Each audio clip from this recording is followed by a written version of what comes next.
Hello, welcome to another Tuesday night live stream. This is the Grandstream setup video and important lessons that if you want to do the same thing, you should probably know. Let's go to the chat and see who's here tonight. While most of you probably are coming over from Keystream. Grish was first today. Bob was first later.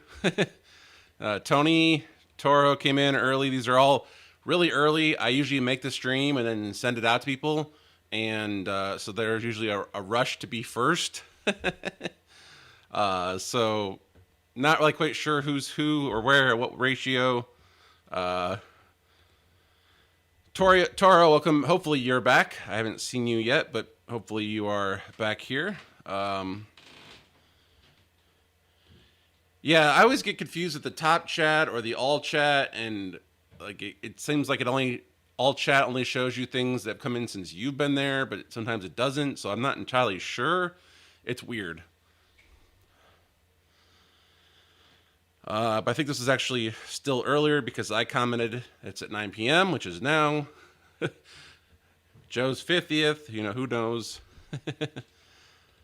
Micah's like, yeah, no math needed, which is good. Eric's here. Clint is here.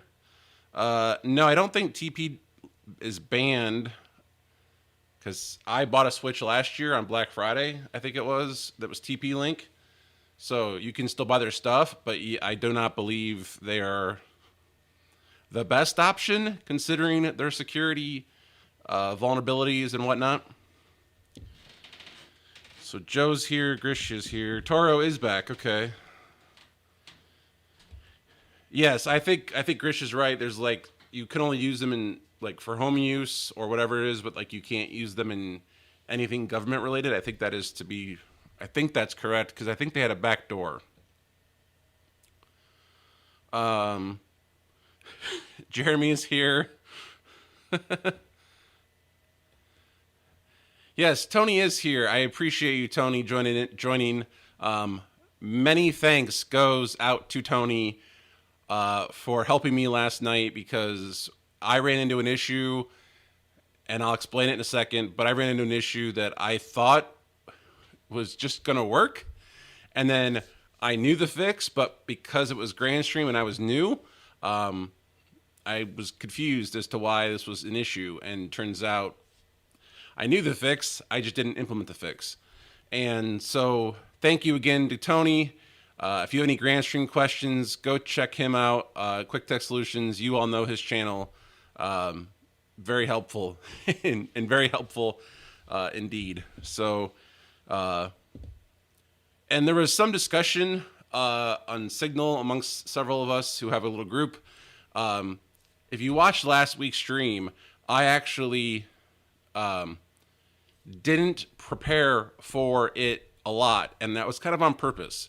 I wanted to see if out of the box, if I can make a network without using any documentation, just plugging it in, getting it going. At the end of that stream, I eventually did. For those of you who didn't stay around the 2.5 hours, and sorry, Jeremy, that I kind of cut into your time. I went way over my usual allotment. Not that there's a time limit, but you know what I'm saying. Anyway, at the end of the stream, I did get it working. Like I did make a network, which out of the box, you do get a network. It just works. And so today's stream, I struggled with it last week, or I struggled on Sunday, I should say, getting things to work. So Tony, thankfully, jumped in, pointed me in the right direction, and then I spent some time and got my network working the way I wanted it to work. Now, for tonight's stream, I've actually kind of undone all of what I did except for one thing, and you'll see why here in a second. And so we're going to go through the steps again, knowing what I know now.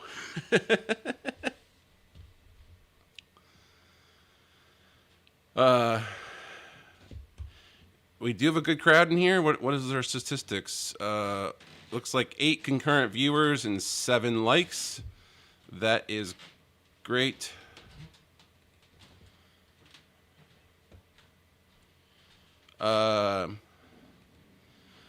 So Joe says, I could tell you TP Link is shady with YouTubers. Back when I had a channel, they try to get me to do vids on their propaganda. I did not recall that. I don't remember that at all. So, Nils, welcome in. People saying hello. I much prefer 9 p.m. over 8 p.m. Good to know. Tony is the man. Yes, Tony's worth every penny, and then some. Well, thank you, Eric. And yeah, I know some people, like Jeremy made a comment on his stream that he doesn't like going live or doesn't like doing things live like I sometimes do.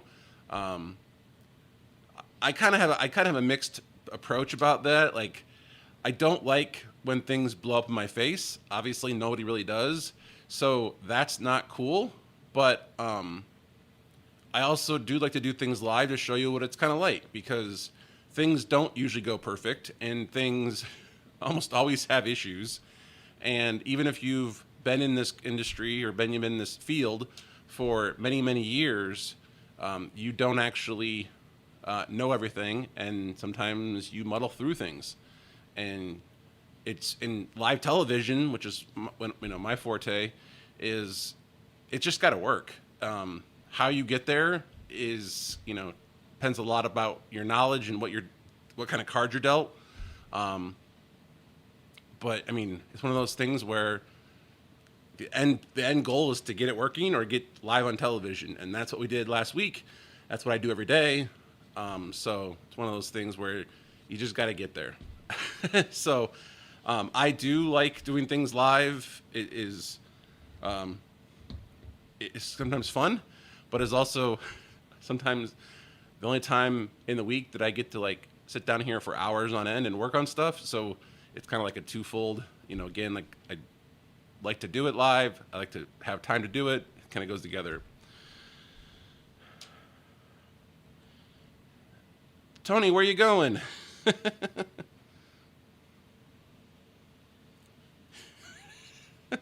I'm never going to show you how to make a cake. I'm sorry. If you want things like that, go subscribe to Haley's channel. Oh, speaking of Haley, go subscribe to her channel if you want to know how to do other things, because she is now actively posting on YouTube. She's grown a lot in the last month.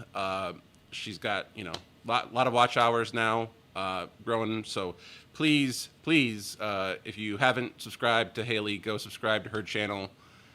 You'll definitely learn something, and it won't be about tech, but you'll learn lots of cool things. So yeah. So thank you, Hun, for being here. She's like right over here, I think. Well, that explains. We were talking though. I think we had those Zoom calls you used to do and whatnot. So I would have thought you would have mentioned that, but maybe you didn't. I don't know.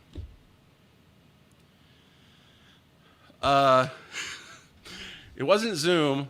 It was a phone call, but ironically enough, the phone call did drop while we were talking, because I'm in a basement. So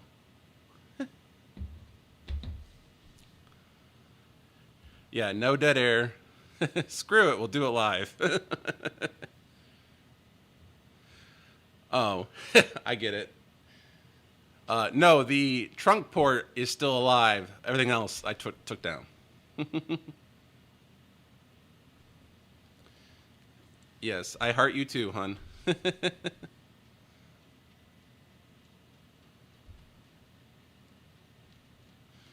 Yeah, Tony, I never actually heard of Zoho. That was a new one to me. So I was like, hey, Tony wants to use it. Let's use it. All right. So before we move on, I have to revisit a topic from last week that there was some discussion about.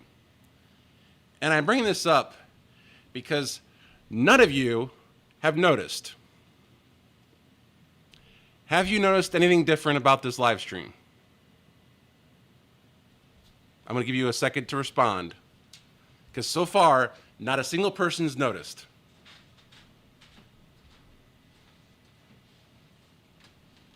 Anyone? Bueller? Anyone? Micah got it. Toro got it. No, it's not 4K. We are now in 1080p. So we are now doing 1080p 60, not 1080p 30. We're doing 1080p 60. So there you go.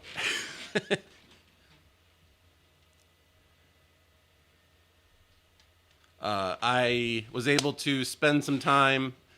I had to rework my setup and redo a couple things, but we are now in 1080p 60, not 30, 1080p 60. And currently we're uploading at 12 megabits per second, which is the YouTube recommendation. I had to play around with the FFmpeg encoder settings because the buffer was not big enough. But we got there.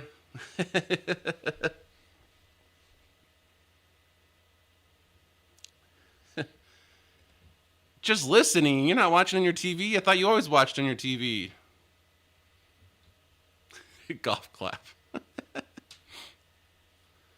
Yeah, just that's because you want to see this. I don't understand, but we did it. Yeah, I had to. That was one of the changes. Actually, I had to.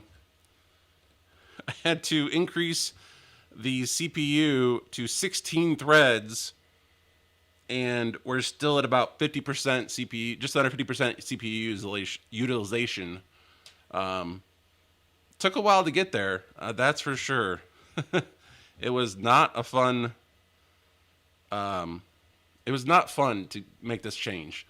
The old cards I had didn't actually want to output the right the alpha key or the key fill channel in OBS, so I had to switch around and use the newer card for OBS and the older card as the encoder.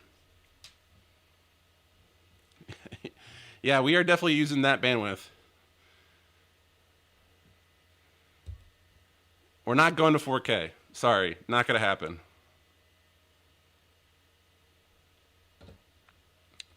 So the surprise is not cake.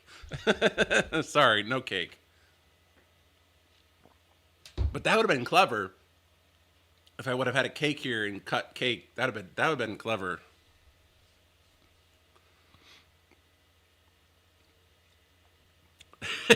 Only needs quadruple the resolution.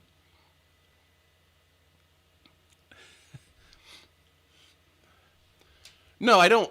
I mean, I actually, I think Aaron and I agree a lot on this point, and we've argued about this for over and over again, so we're not going to do this. This is a Grandstream stream, but I wanted to, A, see if anyone actually noticed, and B, I wasn't sure I could pull it off, so I didn't want to advertise it or promote it, so I just wanted to see what happens. But I do agree with Aaron that, you don't need to go 4K. We've talked about this before. Yes, you can buy a 4K TV. Yes, you can do 4K. The gear costs more. The storage takes up more space. People are watching their phones, blah, blah, blah, blah. Speaking of which, YouTube told me on my weekly report that only 5% of my streams last month were watched on TV. So I think 5% of my views were from TV people. So therefore, all 5% of you are in this audience right now watching. Because only 5% of you watch on TV, and I think you all are in the chat right now. So, but yes, just to get my point, I guess, Micah, I do agree. You don't need 4K. For most things, 4K is overkill. The broadcasters aren't doing 4K. ESPN's not doing 4K. So I think the push to 4K is a little overrated. We talked about this last week. Anyway, moving on. Yeah, I mean, we're definitely burning up some CPU right now. No, it's because my encoder. I don't know. You were here. I think you were here. My encoder is actually a virtual machine on my servers, and there is no graphics card in there, so there's no acceleration that I'm aware of, and so it's just a virtual machine. And basically, one virtual machine makes the chat, and then the other virtual machine does the encoding. So it comes out of the server, comes in through my fly pack, and then it goes back in and gets encoded.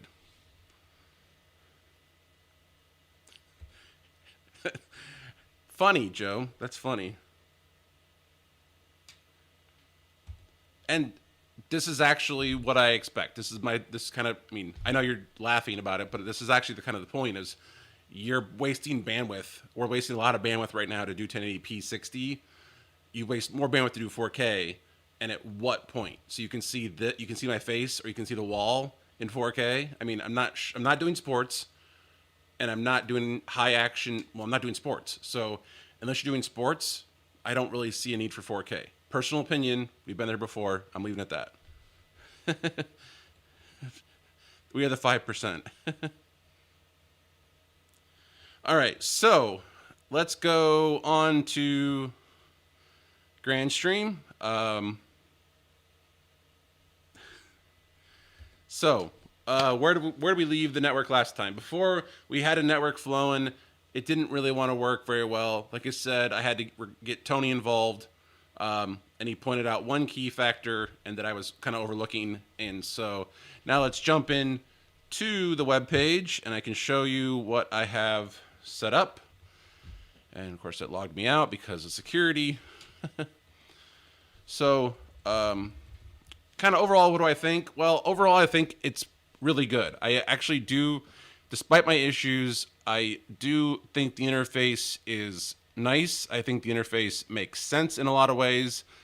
A couple tweaks I would probably do myself, but nonetheless. So what do we have set up right now? Well, this is what we have set up right now. This will be my network infrastructure. This is the way it's laid out. The way it's going to be going forward. So we have a GCC up here. This is the router firewall combination unit. Also PBX, which I'd like to explore at some point, but don't know if we'll get there today. It's connected to what I call my core switch. The core switch is a 7813P. And from here, it goes out to two switches, which are currently just configured or called top and bottom because they're on the top and the bottom of the stack. You can see in the picture of the thumbnail. Then I have two access points. They're 7660s, and they're connected to the core. You can see everything is 1 gig. Part of the issue last week was that I had a bad cable that was only doing 100 meg, and I think it was very intermittent at that. So I think that was part of my issues. I actually, basically kind of stayed up late and worked on it and figured out eventually what the problem was. So this will be the network infrastructure going in. But one thing, and I should probably promote this, and the details aren't exact yet, but I think Friday night, we're going to put this equipment in place for real. And so I'm probably going to stream that. I'm not sure on all the details yet. We got to kind of figure that out. But I'm going to probably do some sort of a stream on Friday night as we put this network in place live, and I kill my entire network and then swap it all out. So if you have no plans for Friday night, why don't you plan to be here, or we'll just plan to be here. We'll go from there. Not sure the timing, not sure what's going on exactly, but I do plan on kind of doing this Friday night. So we will rip out my current network and replace it all, and we'll go live with it because that's what we do on this channel. So, no, Haley will be gone Friday night. So that's why we're doing it Friday night. Because I can kill the network, and it could be down, and we could just swap it all out at once, and instead of trying to maintain two different networks and whatnot, we'll just do one network at a time.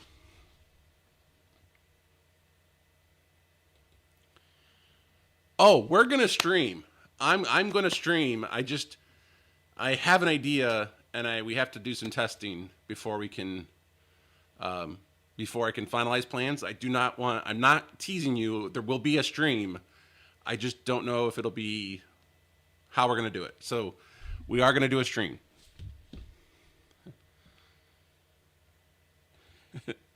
What did the programmers say? Read only Friday going out the window. Well, this is not a business. This is not a commercial, institution. So we're gonna do it live on Friday night. So just put it down. We collective we. Um, Streamed from Toucan cans. Well, like I said, I need to find out. Well, first of all, I need to like. I have some testing I want to do. Um, Tony is not streaming with me. No, Tony is not streaming with me.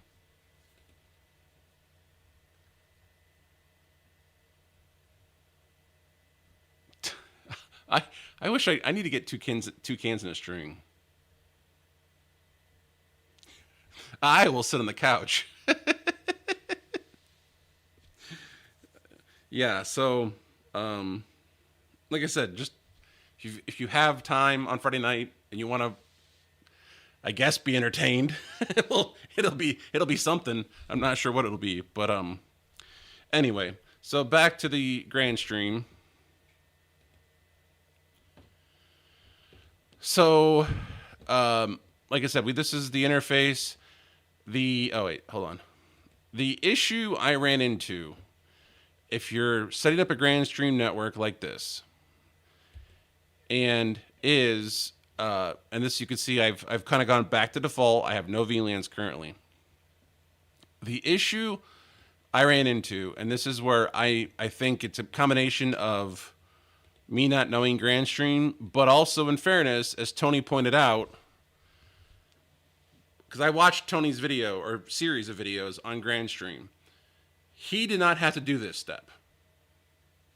I had to do an extra step. So I don't know if the firmware's changed, the documentation's probably changed, I'm guessing, but this is what the problem was. I was assuming that all VLANs meant every port was a trunk port, which meant that as you add VLANs, the new VLANs are automatically tagged on every port. That was not happening. Even though this all VLANs says everything is a VLAN, or that it'll transport all the VLANs, it was not actually tagging the uplink ports. So as I cascaded my switches, and this was pretty obvious by a change that I made, the VLANs were coming into the switch here, but this switch was not passing the VLANs to the other switches or access point. If I plugged all of these things into the GCC, all of a sudden things lit up perfectly. So the firmware issue is, or the bug, if you will, I haven't fully figured out if it's a bug or a firmware issue or if they changed it, whatever it was. I don't know. The issue is this does tagging perfectly. This did not. So how do we work around that? Well, under port profiles, port profiles, Tony and I created a new name called Trunk, where we explicitly added all the VLANs. And then once we assigned this to the uplink ports, everything lit up. And it started working exactly the way I would expect. So, my recommendation is you don't trust this all VLANs. That you make a thing called trunks and that you explicitly tell it what VLANs you want on the trunks, or we might want to call it uplinks. It's probably actually a better name to call this uplinks or uplink. And then, we're going to do here, we're actually going to make another one called AP. So, access points. and we'll expand on this at first, but so basically we're going to make a thing called APs, and we're going to make a thing called uplinks, and we're going to explain this in here in a second. So we go back to here under our system settings. Sorry, wrong one. The globe, or the networking. I'm still learning this. So under networking settings, under LAN, here is the default LAN. Now I'm going to leave this in place as kind of like the go-to for all things hardware, as in networking hardware. And this is based on a couple things, security being one of those things where, back in the day, there was apparently a way that you could, get the default VLAN traffic and do all that stuff. But I know that's not really an issue anymore. But either way, I feel like having one VLAN just for the hardware. So I'm going to add a VLAN, and we're going to call it house. And that's going to be, that'll be my 110 network, which is what I currently have in my setup. So this is now called house. And we're going to make this a 10.1 address with a 255 address. And then we're going to tell it to do DHCP. We're going to, of course, have the gateway be the same address. The pool, I always do this as the pool. I never have more than 89 devices on my network, so that's not an issue. Everything else can stay the same.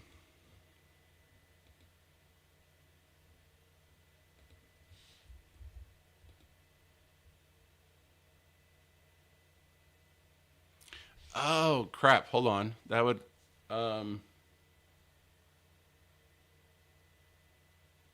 yeah, that's not going to work because I can't do that because I'm... Well, we're going to fake it out for now. We're going to do 10. I'll change this later. But basically, because my current house network is the source for this, so obviously you can't have the same LAN. So we're going to just fake it out for a second and do this. So I kind of think of this as a top-down, kind of a period, like an upside-down pyramid, as in VLAN 1 is the base VLAN, and so it's like the highest priority. So then like 110 would be the house network.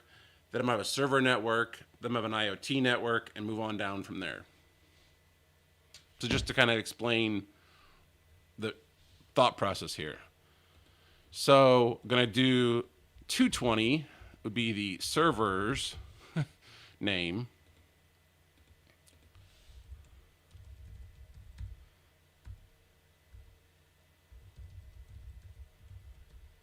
And I'm not actually going to do a DHCP for this network because it's servers. So servers should be statically configured.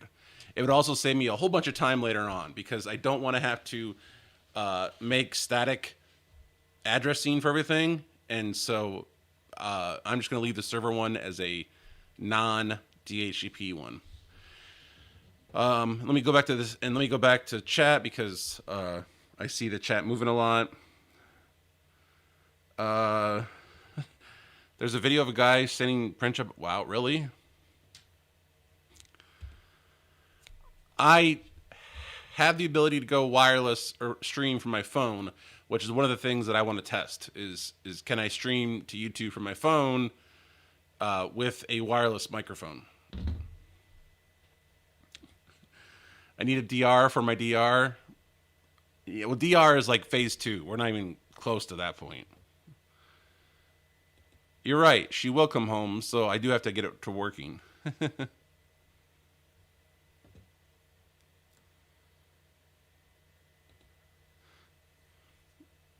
That is true.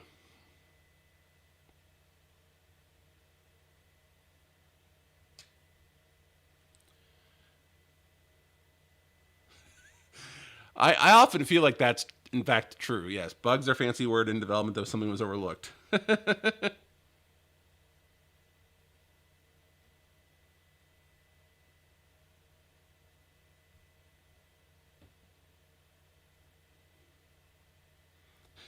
Public alpha testing. See Cisco SD-WAN.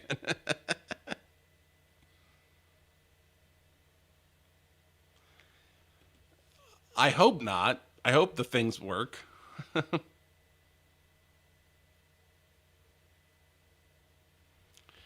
So yes, so Tony wants to clarify that the all VLANs profile isn't working for me, but it does work for Tony, which we did find very strange. But Tony did mention in our little, I almost said Zoom meeting, in our meeting yesterday that I'm on newer firmware, so that is possible. That could possibly explain the issue that Tony is seeing.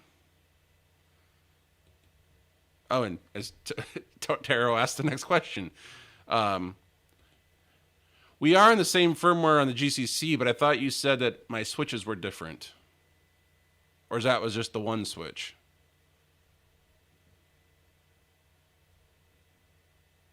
I thought you said we were on a different version. Well, I'm glad you noticed it. The question was, would you have noticed that I not said anything? That would be the question. Todd, welcome in. Does Grandstream allow you to change the default VLAN from 1? Um, I don't. Can I? No.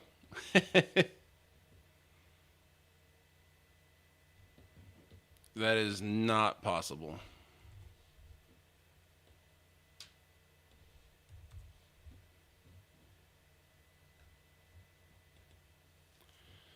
So,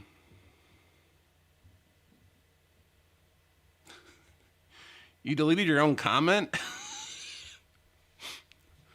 uh, yeah, first world problems.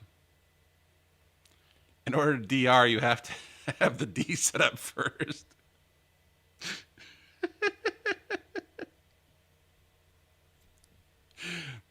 That's just true. The step 1 of DR is preventing ourselves from creating a disaster. Yeah. So I'm going to share this little tidbit because it came up today in conversation at work. Um,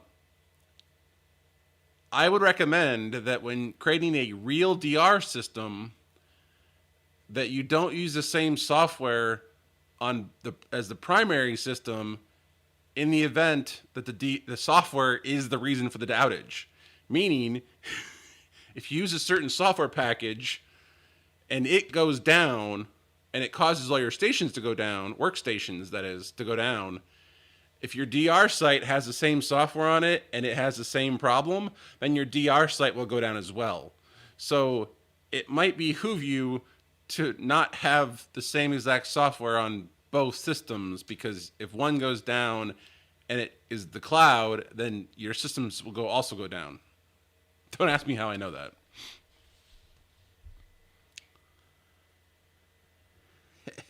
AKA, don't join your backups to the domain.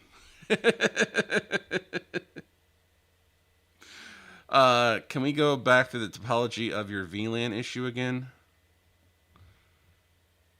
The topology of the VLAN? Well, my topology, of the network is everything's plugged in from the router to the core to the switches. The issue was, and now that I have VLANs created, I can show you this. All VLANs should in theory make everything trunks, but they don't. If you go in here and you then add the other networks in, you'll notice how it explicitly says what the VLANs are. So now, and I might as well show this because it's kind of relevant. Let's go to clients. Crap, that's not what I wanted to do. Switches. So if we go into the core here,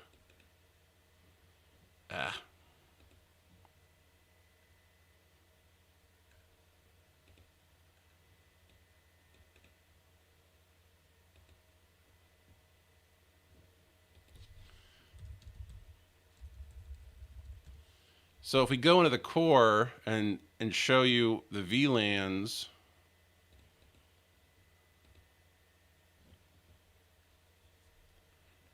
you see how these are tagged now. Before, the all VLANs were not tagging these ports. And I can show you this. Well, we can test it out again right now, because if I go into configuration, or sorry, switch configuration, I go into the core and I just make port 10. Well, actually, they're all ports. So see how port 10 is set for all VLANs? If I go into the switch, these VLANs are not being tagged on port 10. So right now, it's not working because the all VLANs should be tagging this as ports. So I think they changed the software, is my guess. So now if I come in here and I change all ports to be, or sorry, port 10 to be an uplink, and I come back in here and I hit refresh,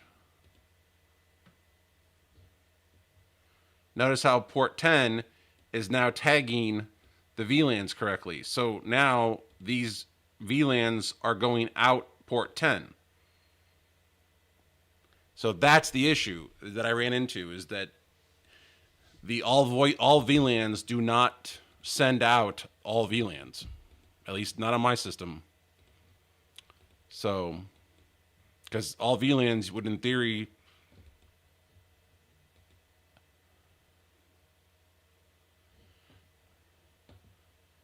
but now see here, Tony, it didn't undo it. That's interesting. I don't know if Tony's still here. So because I set that to trunk, it was set for trunk. It's now set for all VLANs. It doesn't undo it, which is interesting.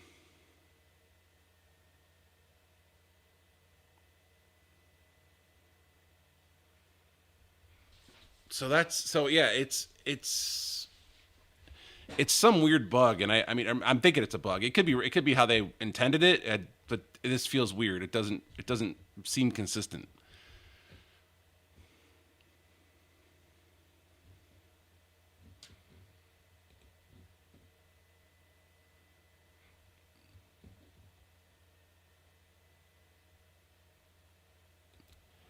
Yeah, Micah. Like I said, I am overall impressed. I mean, I'm impressed at the price. I'm impressed that the interface is pretty easy to figure out and learn. Minus this tagging issue, everything's worked. The PoE works. I mean, the stuff works. The firmware updates are easy. They're quick. I mean, overall, I'm very impressed. This tagging issue, and I get for most people, this is probably not an issue because most people aren't using VLANs, but the whole point of this is to be able to create VLANs, and it's not tagging them correctly. So something is just a little off, and I don't know what it is. I have not contacted Grandstream yet. Tony did suggest that I do that. I was just too busy last night tonight to do it. So the subnet for the switches will be the VLAN 1. It'll be the 196.80.1. So the subnet is 80.1, but the VLAN ID is 1. I mean, in theory, I could change it to be 1.1. It would, I guess, make more sense.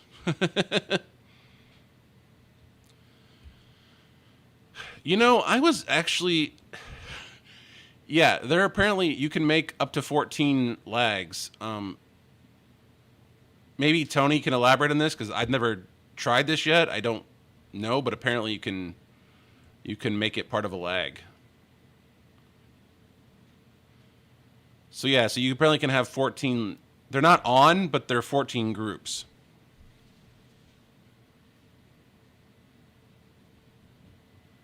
Yes. So in my situation, VLAN 1 is the .80 network. It's the default setup. I don't currently want to change it.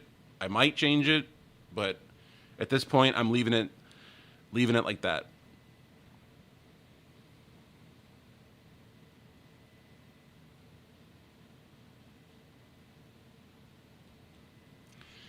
So yeah, so this is one of the things that Tony and I were actually kind of discussing is because I was going over the firewall rules again in preparation for the work I have to do, and I like how pfSense denies all by default. Grandstream allows all by default. You have to go in and basically block it. At least that's what I'm kind of figuring out so far. Um, yeah, in Unify, all ports send out tagged VLANs. That does seem kind of dumb by default, but again, I was assuming this was like Unify, which is, I guess, like I said, Tony's network does that. Mine is not. Yeah, I would like things to not work first. I guess it's a better security premise to say deny all, allow none, and then make your exceptions. But I also understand this is consumer gear. That's not exactly a premise you want to go with when you're selling products to consumers.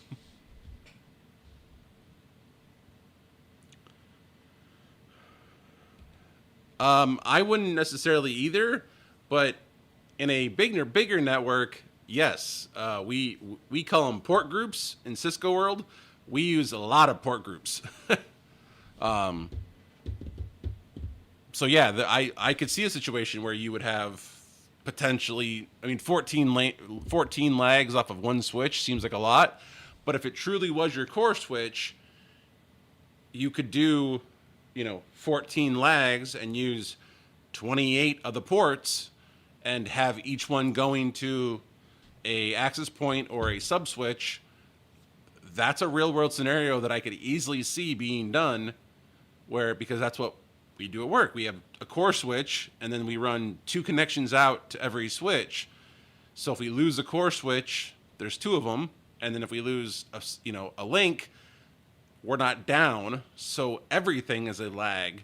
Everything on the backbone is a lag. There's not one connection that is could be cut and would take down the backbone of the network.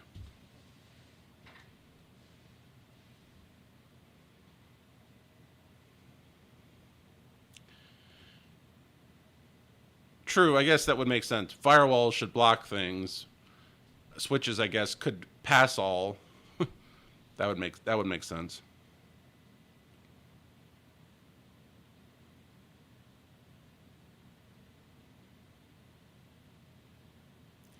Can you choose default network for each port? Yeah, I mean that's what I'm going to be doing here essentially. Oops, wrong.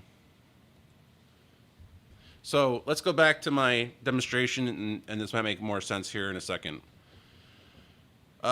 So yeah, so basically, let's go back to here. So I'm gonna make, house network. I'm gonna make a servers network.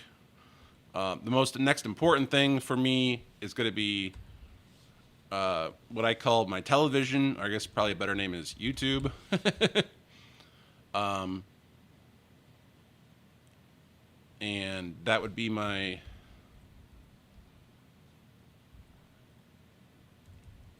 this network.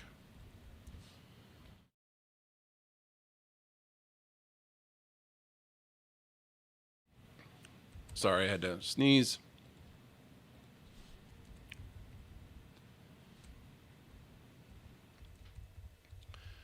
And yes, I would do this all differently if I was, or if this was a pre-recorded video, but I'm gonna do this for this way. And notice I'm not turning on routing and I'm not turning on DNS, and we'll get to that in a second. So again, of order of importance, I guess IoT would be next. I always do that.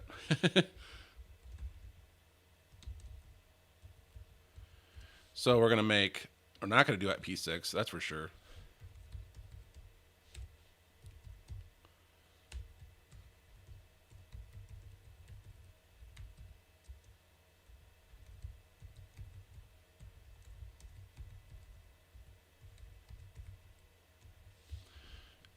So here we go. So here's my networks. I don't have a guest network. I never use a guest network, but if I needed to add one, I would add one.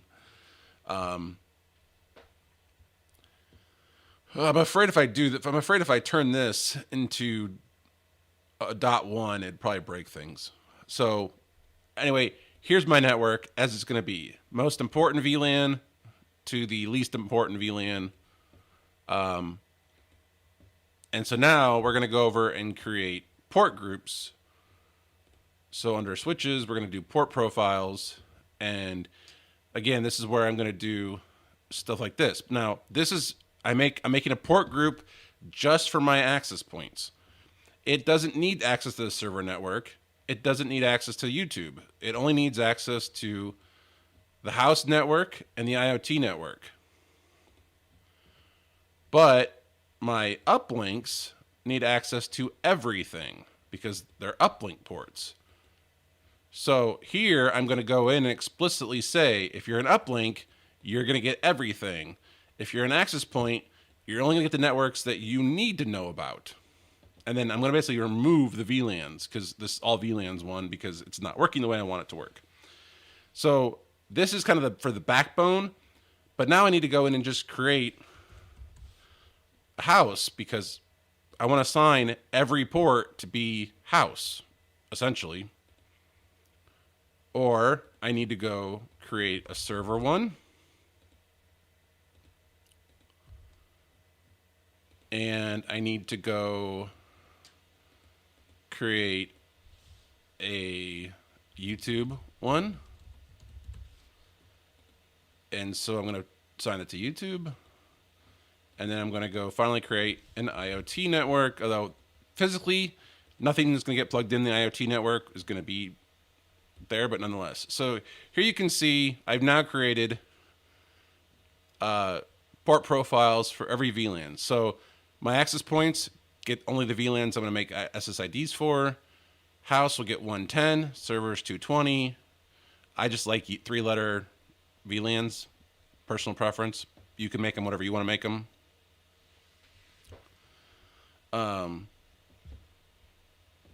So now I go into the switch, and let's go back to my core switch and configure the ports. And so here are my 2 access points. These are now going to become APs because they don't need everything. They only need the ones that are going to them. These 2 ports, or these 3 ports, I should say, are going to stay as uplink because they need all the VLANs. The rest of them, and if there's a better way to click them all, I don't know if there is. I would love if there was, but the other ones are going to be switched over to house. For now. I mean, I'm sure it changes. And then my SFP plus ports are going to go to trunks because they're going to go to my virtualization server and they're going to need all the VLANs. So the SFP plus ports are also going to go to uplinks. So here we go. We got uplinks, we got APs. Now everything is set to house, and then we're uplinks. Now, just to show you what this does on the actual switch,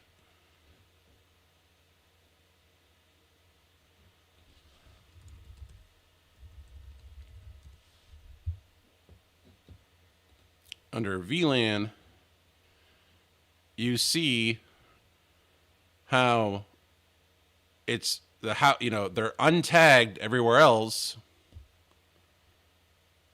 Well, that's interesting. Why is this still the untagged ports?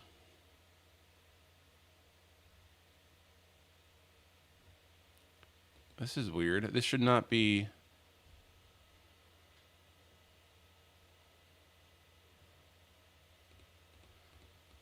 Yeah, see that all VLAN thing is not working correctly because that should not be.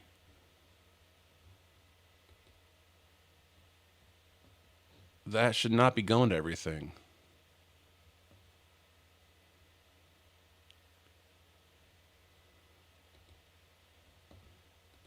And I forgot to hit save, didn't I? Well, no, I hit save. I hit OK.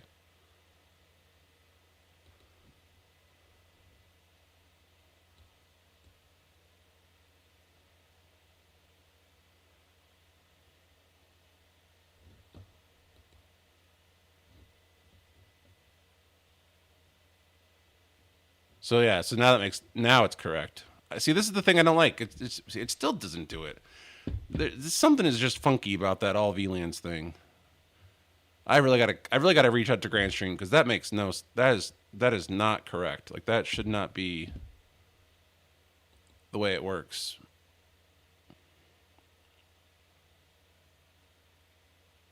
Let's go back to chat.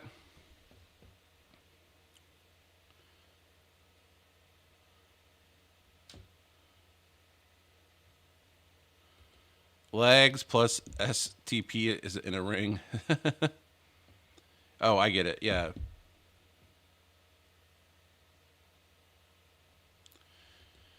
Yeah, I mean ours are 10 gig.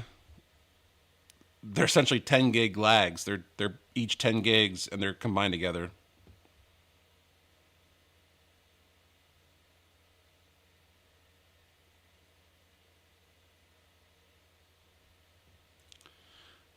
Is IPv6 big? Not where nowhere that I'm aware of. But I know I'm not most places. What are options under destination all on create VLAN page? Create VLAN. Oops.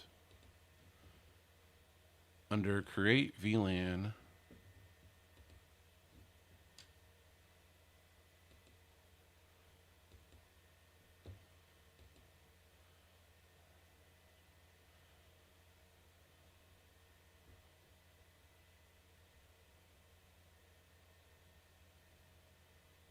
It's your load balancing pool,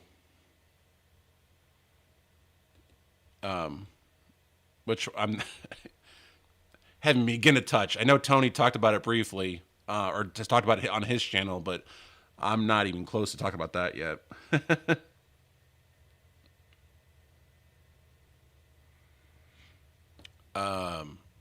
So yeah, so now that we got this all sorted out, see, this is what I assumed all VLANs would do: is that it would put untagged everywhere and then do tagged.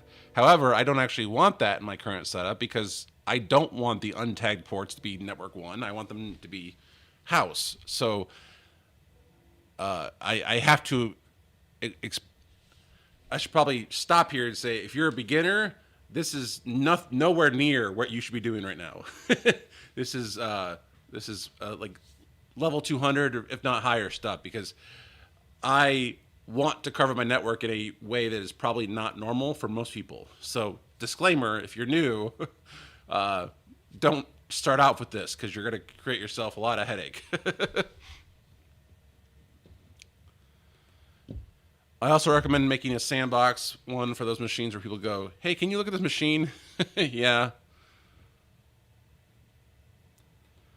All the time you spent, you now have a good working knowledge of it. Yeah, well, it clicked because I finally figured out what the hell the problem was.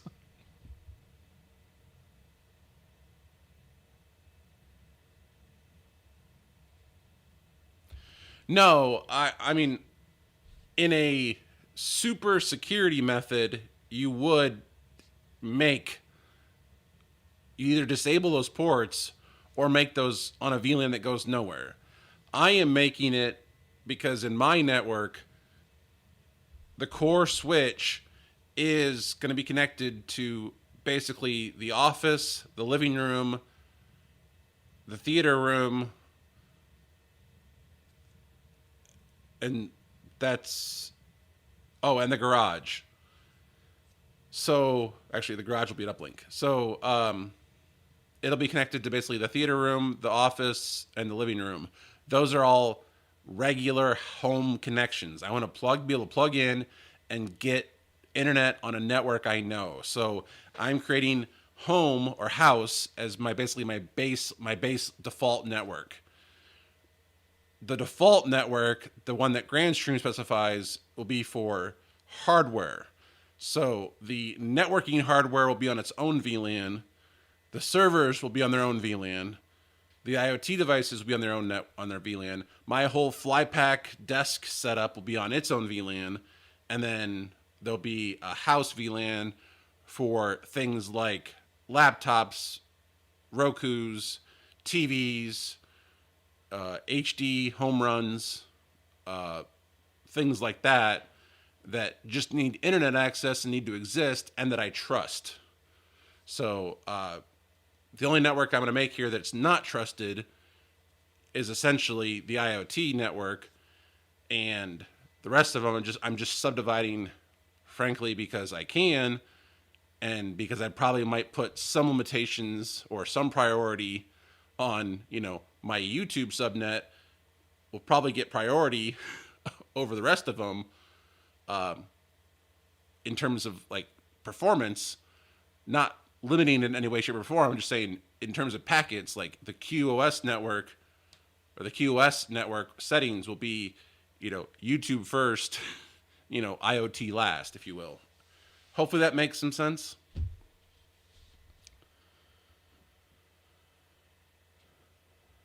So Grandstream, yeah, no, like I said, I'm very happy with the Grandstream product so far.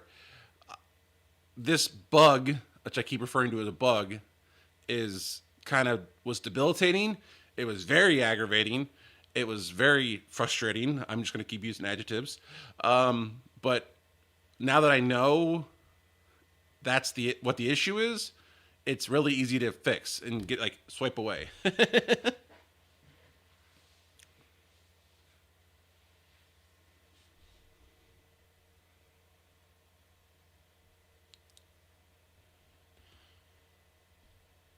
Only the network devices. So only the switches and the access point and the firewall will exist on one, or .80 in this case.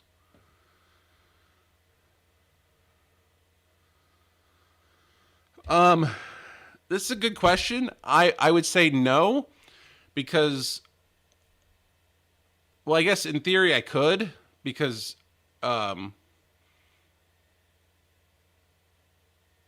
yes and no, because I like to get access my home run on my phone, but that would mean that I'd have to put my phone on the IoT network, which I guess I could do, but now my IoT network is also going to have my thermostat and have my Ting power monitor and have my Wi-Fi switches.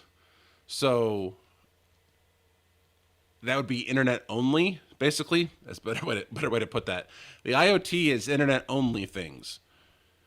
And my phone, I call up things that go on like my Nextcloud. So my phone has to be on a network that can access the server VLAN, but I also like to access the TVs and the HD home run, be able to cast things from it. So I do trust. I guess I have to trust the TVs. I have to trust the Roku and the HD home run. I guess. I mean, when it comes down to it.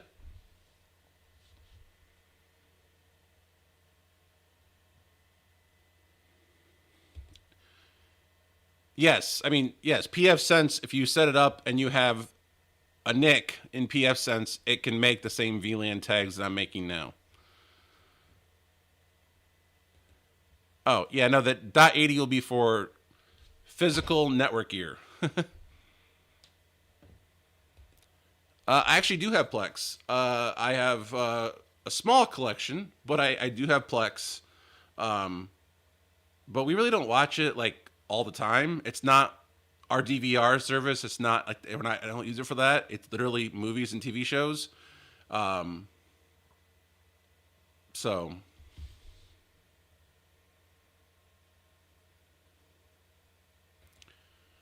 well, I'm taking away VLAN one from every port that isn't in use. So if you plug into my network, um, you will get my house network. You will get internet traffic. Well, I guess you would see. I guess probably the way I'm probably going to set it up, you probably would be able to see my network here. So I guess, yeah, no, you would be able to see that. But I could, and I probably will, only allow HTTP access to that VLAN, so it would eliminate the threat surface at least a little bit.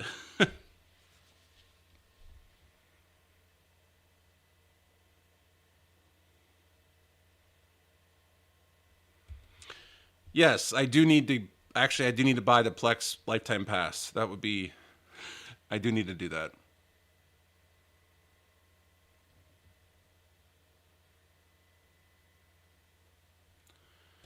Yeah, building a completely separate management network is not hard, but it obviously is way more involved. And while I could do that, that's something this definitely can be done.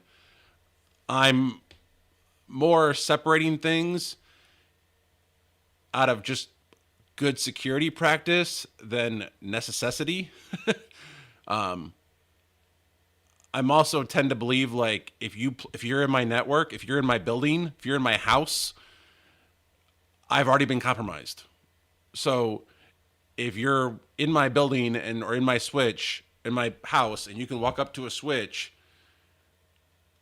and you're not supposed to be there, I already have issues. We already have a problem. Port security is not going to be one of those things that's going to stop you because you can unplug a port that's in use and plug into it. So if you don't have physical security, you don't have any security. I know that's, in this day and age, people care more about cyber security, but also physical security is cybersecurity. Like, I mean, I get locking down ports, but it's also not practical in a lot of ways. And again, if somebody's in your building and can unplug your stuff, you don't have security anyway. Yes, the .80 network is my management network. Yes.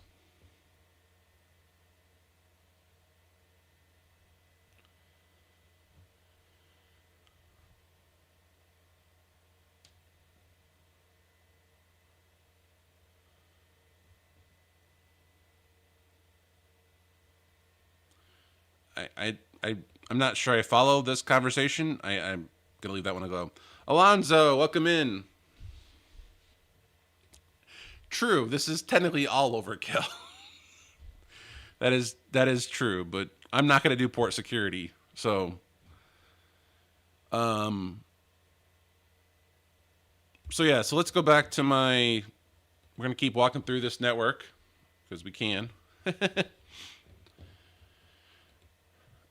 So like I said, so on the switches, now that this is actually working, so if we go to the house network here, it's going to be tagged or untagged on every port, which is correct because it's basically the default one. The other networks are only going to get tagged on the 3 uplink ports and the SFP plus ports.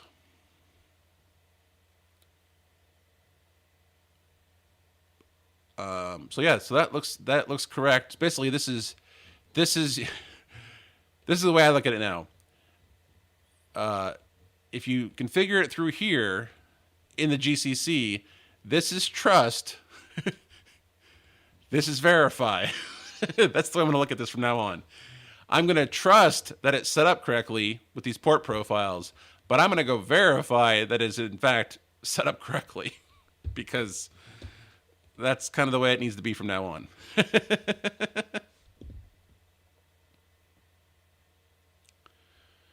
Oh, Joe is asking opening ports between VLANs for Sonos.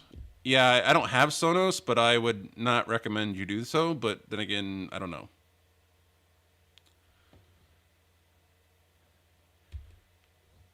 No offense to Bob, but I think Bob's network is overkill too. Like I think his network is a little more overkill than mine is right now.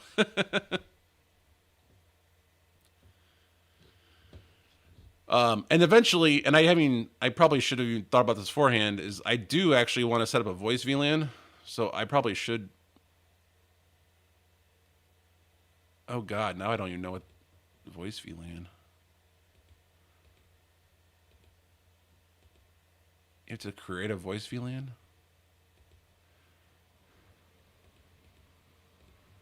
we are not going to go down this road right now. But I do want to create a voice VLAN. I probably should have done that first, but we're not going to go down that road right now.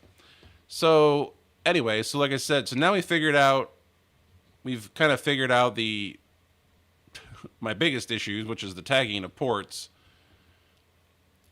And again, we're going back to this topology map. So we look at the topology, everything is still talking. So now we need to set up the access points. And so AP management here, we got the 2 switches. So we're going to go into Wi-Fi. By default, I made a Grandstream thing. It does not want to associate with a VLAN by default. It wants to use the default VLAN. I don't want it to do that. I want it to be on the house network.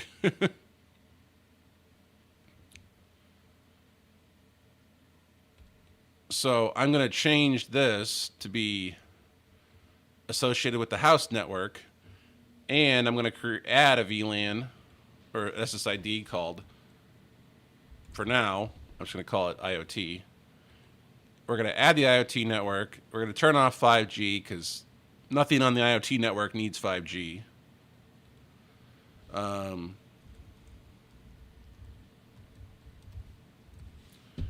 Turn on that, and I believe we want to do. Yes, we want to turn client isolation to radio mode, which I don't think makes a lot of sense, but nonetheless, that's what they call it. So we're going to turn on radio mode, and then we're going to go test this to make sure that it can't actually see anything else. So save save that network. So now we're going to have, and I'm just going to rename this because it makes more sense if I call it house. This is not actually what they're going to be in the end. This is just for demonstration purposes. So I have a house VLAN or house SSID tied to the house VLAN. I have an IoT SSID tied to the IoT VLAN. The one thing I made a mistake yesterday was I didn't wait long enough. This stuff takes a while to provision. It's not instant. So when I made a change and then I tried to connect to it, I couldn't connect and I thought it was broken again.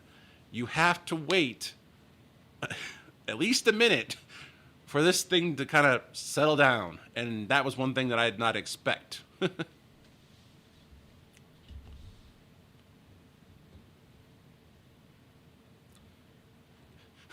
Bob probably could support most of Canada with his network.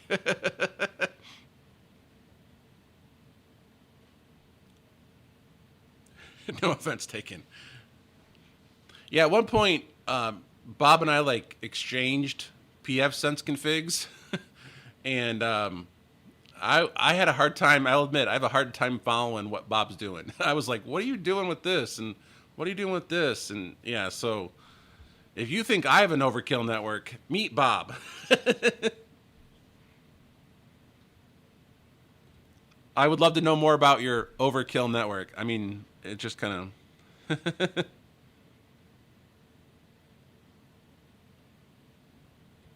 Yep, not going overkill on that. Alonso does not use VLAN 1.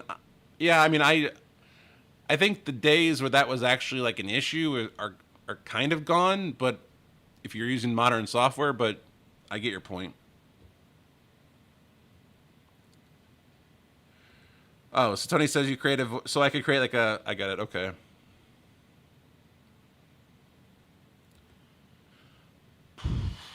That's a good question. I actually don't know. I probably should, that'll be interesting to test on Friday.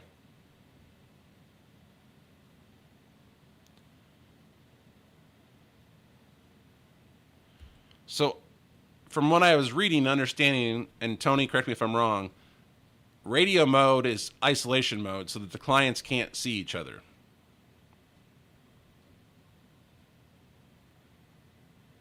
I need my packets and I need them now.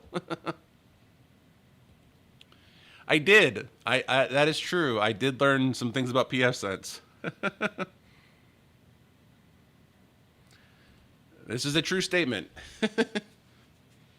I can get around pretty well in pfSense. I mean, I do I do admit that I do understand quite a bit about pfSense now, way more so than I did during COVID. Um,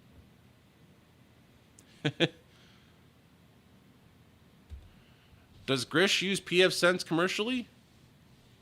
I didn't know that.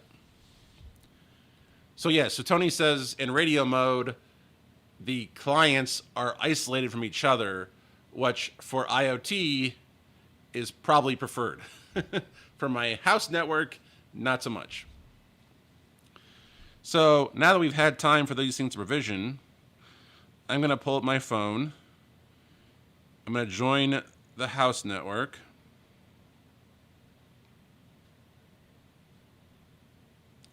If I can spell correctly.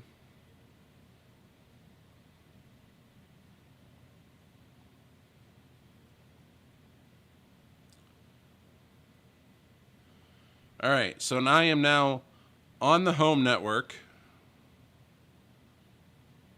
And, sorry, the house network. And if I do a speed test,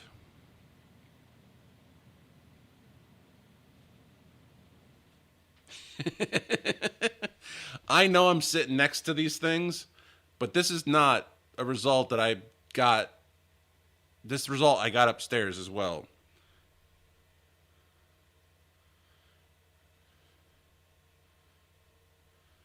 I don't know if you can see that or not, but I'm getting 531 megabits down and 377 up right now across the Grandstream wireless. I've never seen that result be that high across a wireless access point that wasn't at work. So I have never seen my access point go that fast. And if I go down, if I go to my little tool for scanning the network,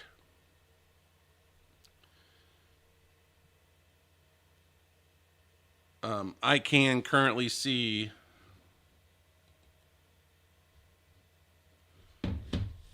oops, what am I plugged into? Hold on.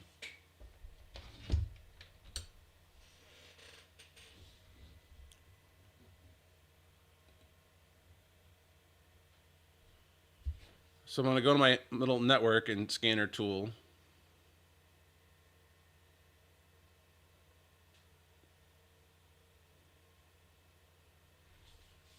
And I don't see it. Hold on a second. Let me make sure I didn't screw this up, but it should work. I'm just... Yeah, that's right.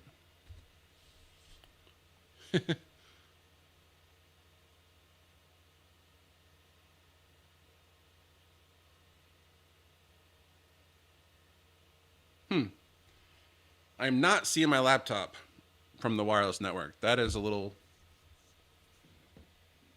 That is slightly confusing. Let me go back and make sure I didn't...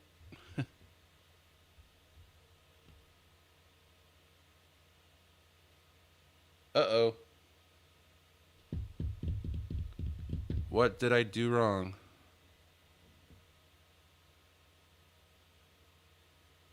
My Stream Deck just stopped responding.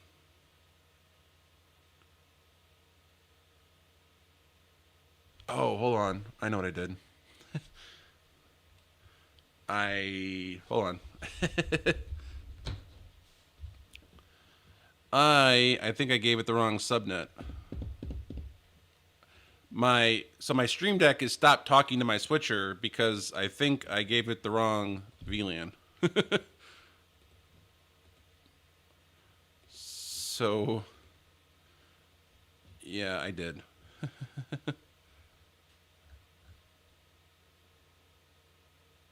They are set up for all VLANs, and they should not be set up for all VLANs.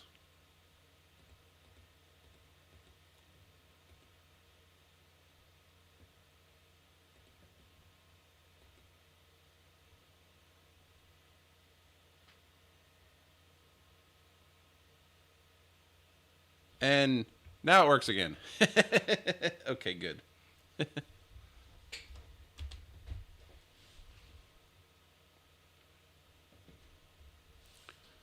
Yep, that's back now.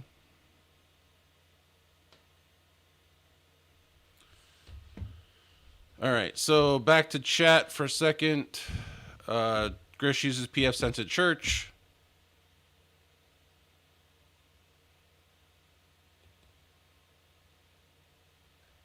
What you asked about broadcast?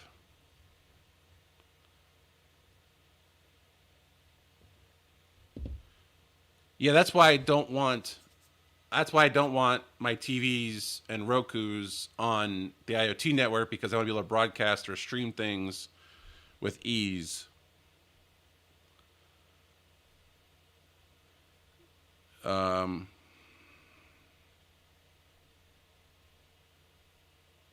yeah, that's right.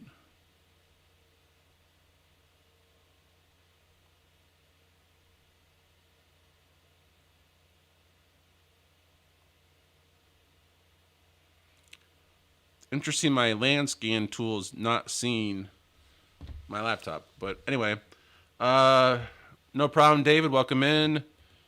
500 symmetrical.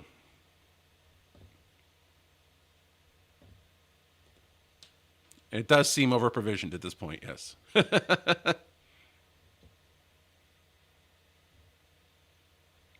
Yes, David did a new home getting started with network video, whatever, however you want to phrase it. I forget the actual title, but it was really well done. If you did not go see David's video, please go see David's video.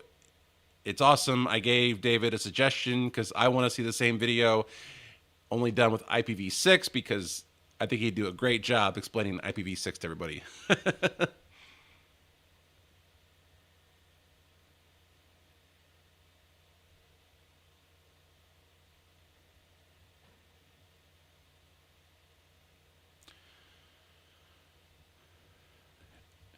I'm with you. I don't think I did not notice that because I don't think I was watching your videos 3 years ago.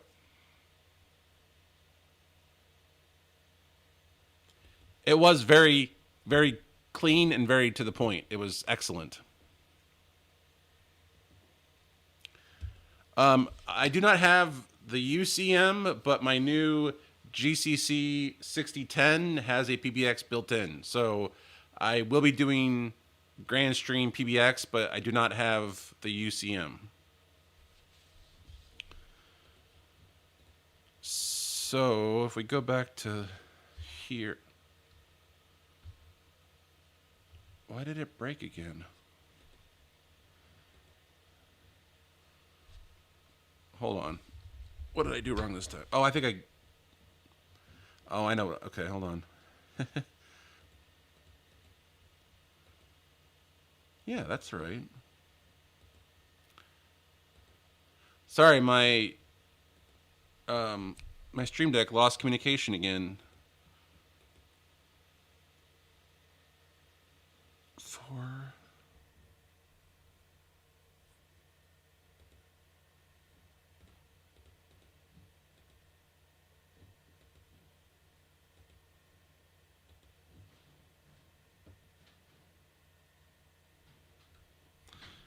I think we're having the same issue again. I think we're having the issue where um it's not removing the tags from the previous thing. Let me go verify this real quick. So that all VLANs thing I think is still burning me. And burns in a different way. Oh, come on.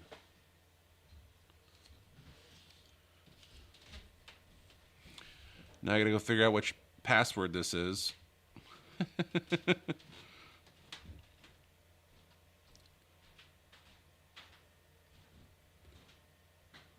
This is the.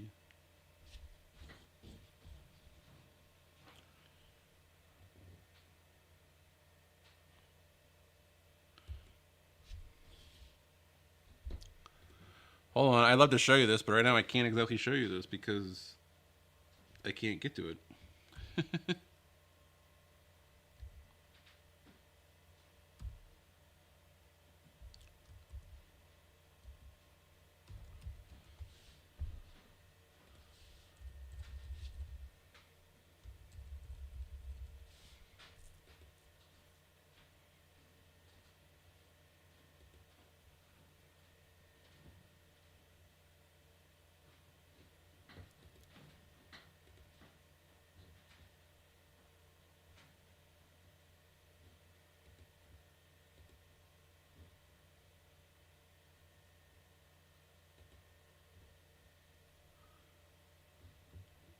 Well, that would be correct.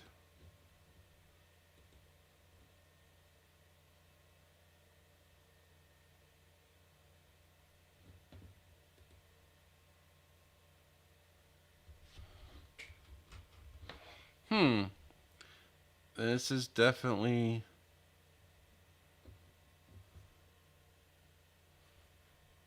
What did I do?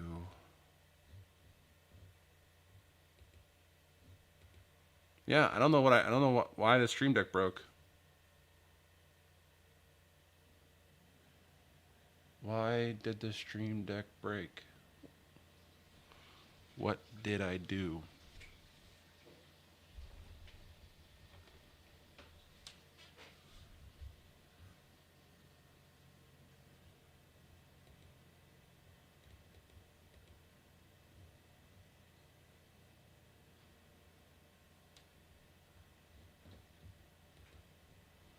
Huh.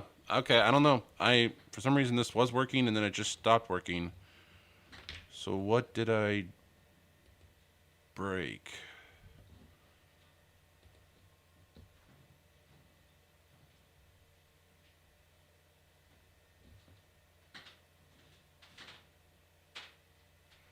Oh,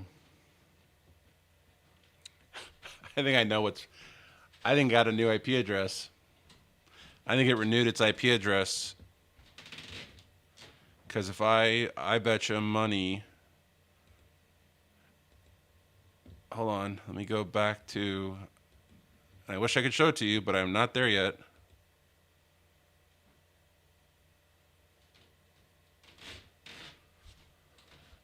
Why did that do that? So under my static IP bindings, I actually had addresses. They are not showing up. I must have deleted them. So yeah, so this is what you get when you try to set up for a demo on YouTube. You would not have these issues because you would not have deleted your stuff before. um, Hold on a second.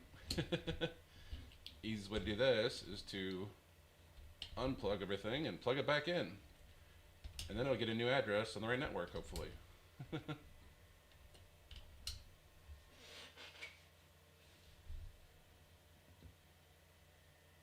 And now it works because it was on the wrong VLAN before.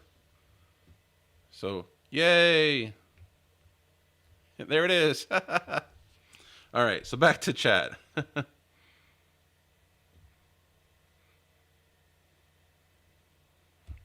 For your Grandstream phone that isn't PoE, what are the power requirements? Oh, I don't know.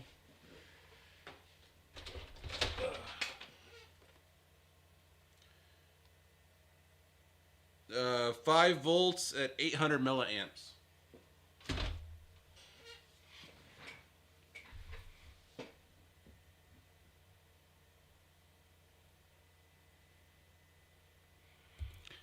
No, NAT is not technically a firewall, obviously, but NAT by default increases some security.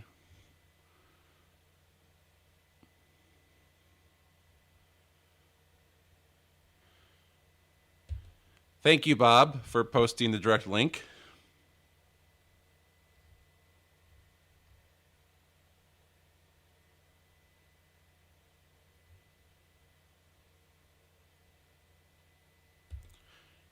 Yes, the camera does support 1080p if you set it to the right record format. I do have a history with phones. Um,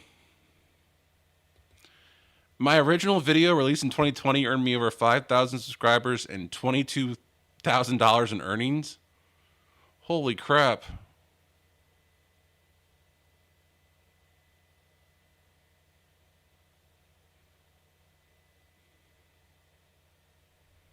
We'll probably need to go make a video now called How to Get Started. Oh, God. Bob's sending URLs. Oh, okay. I see what Bob's doing.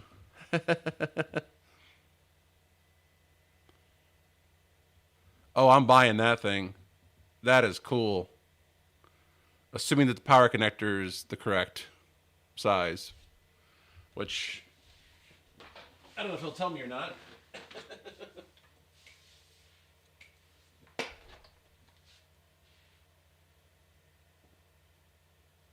It doesn't say. But I'm going to go buy that thing because that looks awesome.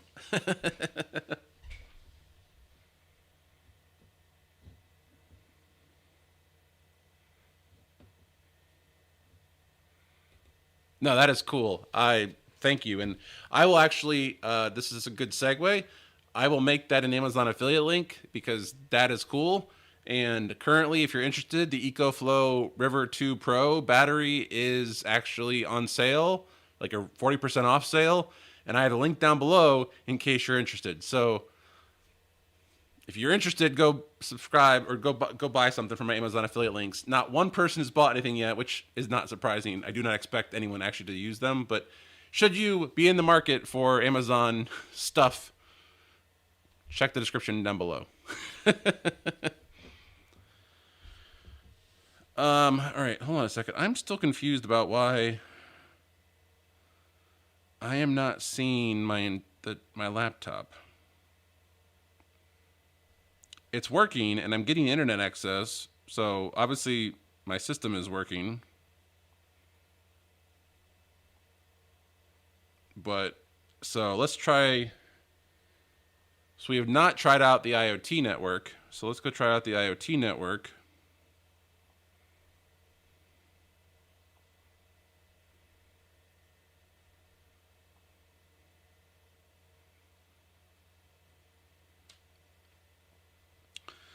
The IoT network does connect, as expected.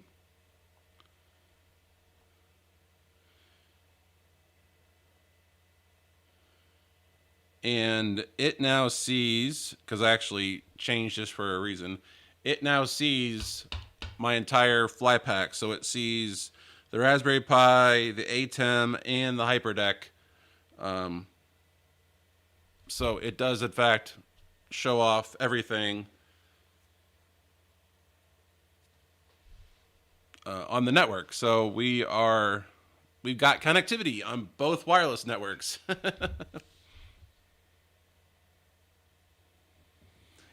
Yeah, get you one of them cool EcoFlow River 2s. Use them to power an iPad.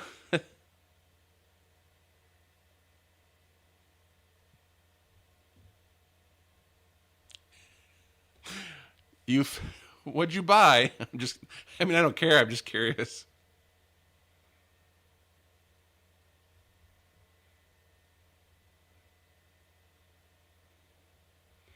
No, not everybody here is using Grandstream devices. I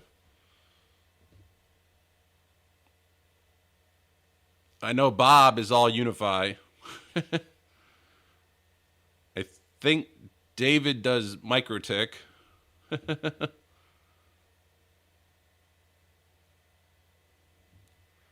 Did you really? Did he have a link for it?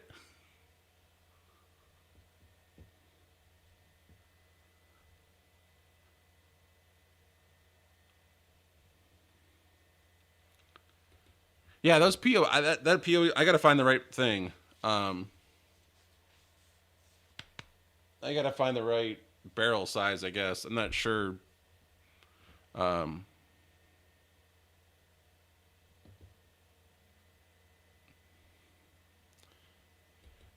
I did laugh because you're like, I'm not gonna tell you what I'm gonna do, and then I'm like, I bet money is going Unify because I think you. I remembered you saying that you bought that new Unify one, um, whatever it was called.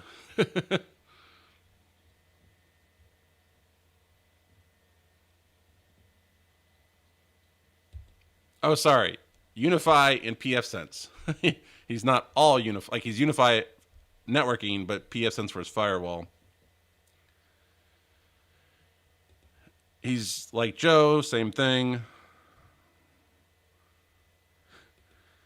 I think that's probably a true statement. Oh no, Bob likes MikroTik. He just said that. Never mind.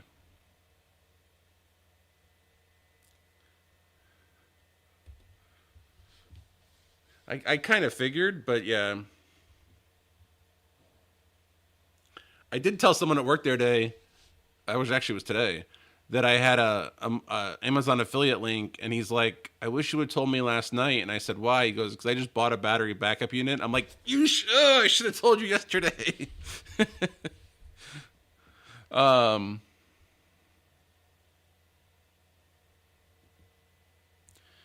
I'm just gonna.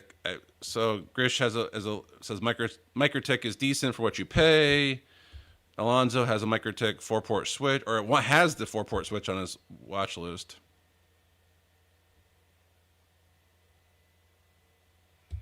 Jeremy's switching over to Grandstream as well.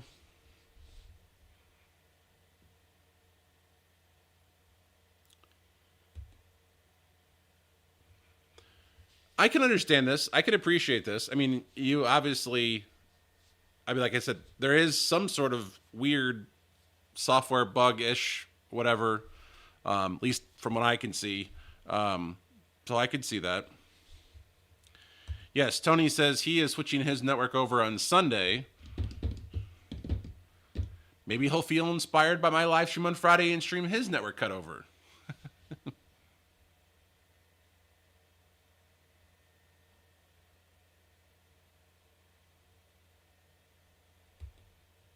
Yeah, Unify Protect.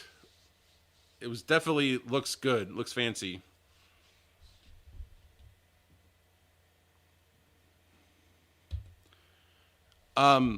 Speaking of this, Grish, can you message me what model or whatever of those LTM or LTE modems you have? Because I am curious to know what you're using. Because for my DR site or my DR backup plan here, I am considering something like using a modem or something like that. I don't think. And Tony, maybe you know the answer to this question. I don't know what the USB port on the GCC 6010 actually does. I would love it if it could support a modem. I don't think it does, but if it could, I would. That'd be amazing. So I'm not quite sure what the USB port actually is used for, but nonetheless, please send me the modem numbers or model numbers. I would love to know what you're using. Nils says, I like Microtip because, like Jay, I love cheap. I know you didn't say it, mean it like that, but that's how I. um, I am kind of cheap though. I mean, I will admit that. Yes, live stream all the grand streams.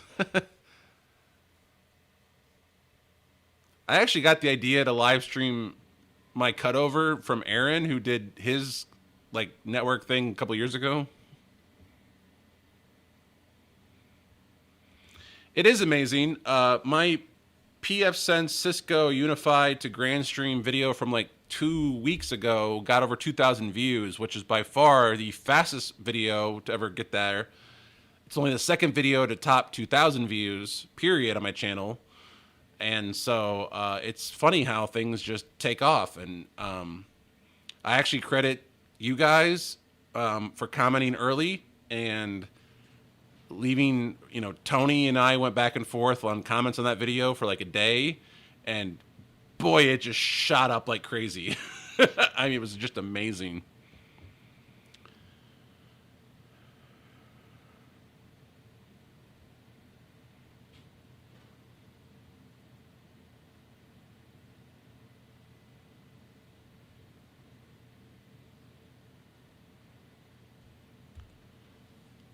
I mean, based on how nice Grandstream's interface is, it's hard not to get a little annoyed if the interface is kludgy, because like you need to have something that people can use. And so I'm not saying good or bad either way. I'm just saying I can understand how a people who are looking for a Unify or a Grandstream would look at Microtik and say, "What the hell is this?"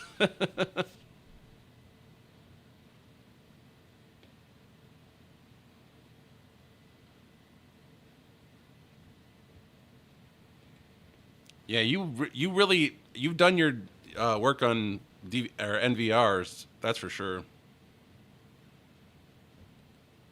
15 people. That's awesome. Thank you, everybody, for being here. I should go. I haven't checked this yet. I need to go check my Zen Orchestra to see if my my FFmpeg console is. Ooh. When I'm on camera, my FFmpeg stats are at 75% CPU utilization, and that's with 16 threads and 8 gigs of RAM, which is not really using a whole lot of RAM. But it is pegging that CPU.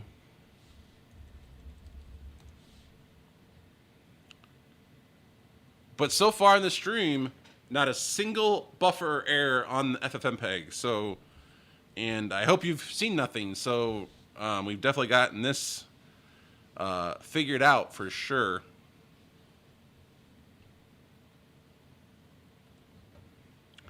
Alrighty, so blah blah blah. Bob says Microtik's legs, STP are really good.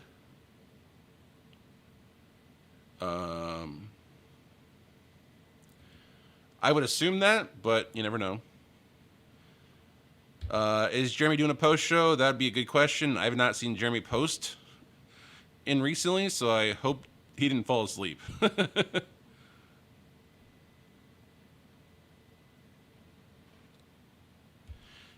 Tony says one use case is to upload whole music. Okay, that's good to know.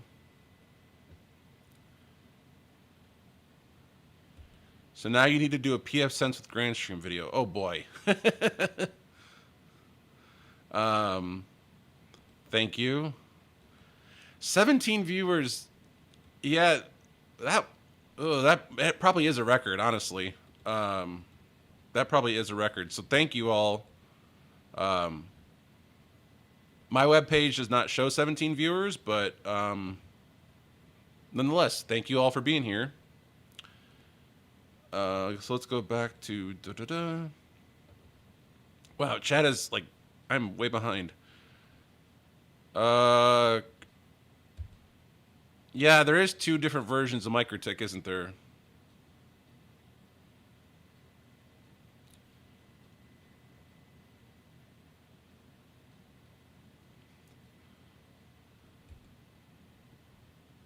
Oh, I personally, obviously, I'm invested. I literally bought this gear. It's not going anywhere.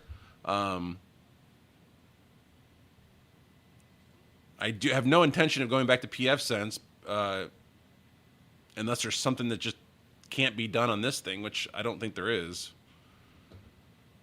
And I really, like I said, we discussed previously about pfSense. I think they're abandoning Community Edition. My personal opinion, not based on any fact that I know of, but to me, that's a bad move. I will say, in all fairness, their Netgate SG1100 has been running this network for like 2 weeks now, and haven't had one issue with it. So I just think it's really underpowered.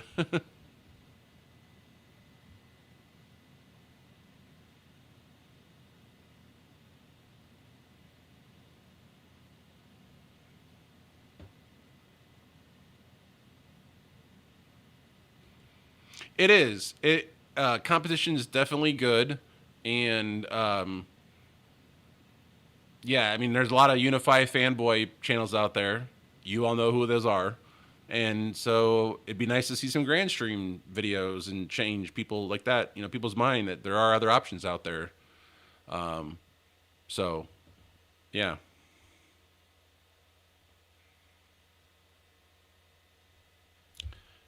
I've used Cradlepoint routers in the past. We don't have any currently, but I've used them in the past.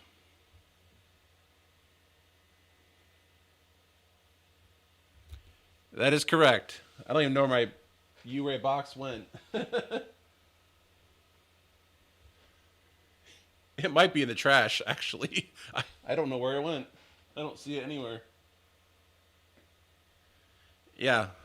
Pure Intel and FFmpeg. There you go, for the win.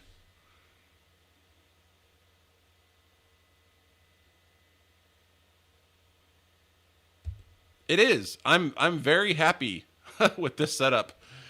My goal is still, if I could figure it out, to make a nice interface for FFmpeg that you can do this with like ease, as opposed to writing the script that I made.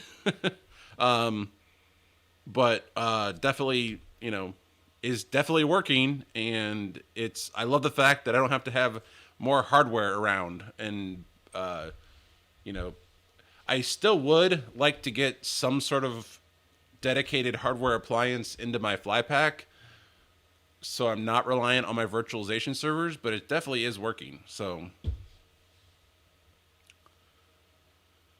good night, Toro. No post show. We are actually going to wrap this up here pretty soon. Yeah, did the green actually come out? I'm a little curious. Oh, that's good.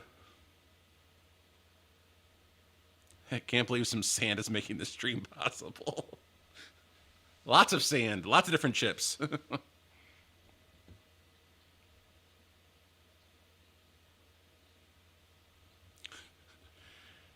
David is a little bit drunk, apparently. Alrighty, so anyway, so that's kind of what I just kind of wanted to go over. I wanted to basically showcase the network working. That was the key there.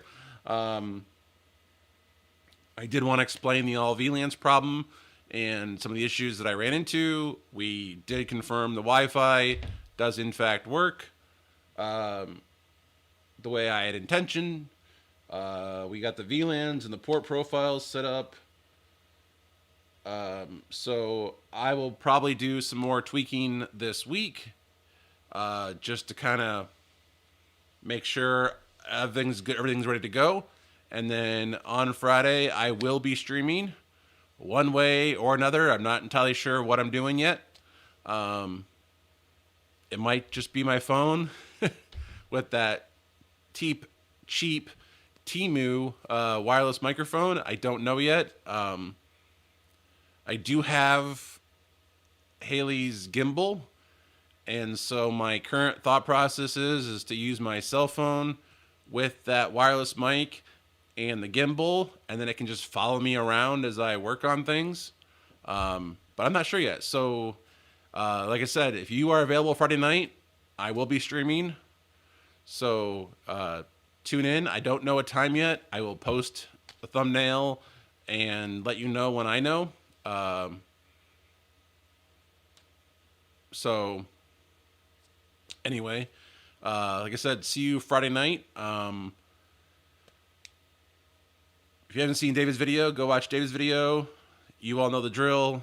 So I'm going to call it quits for the night. So thank you very much for being here, and see you guys Friday.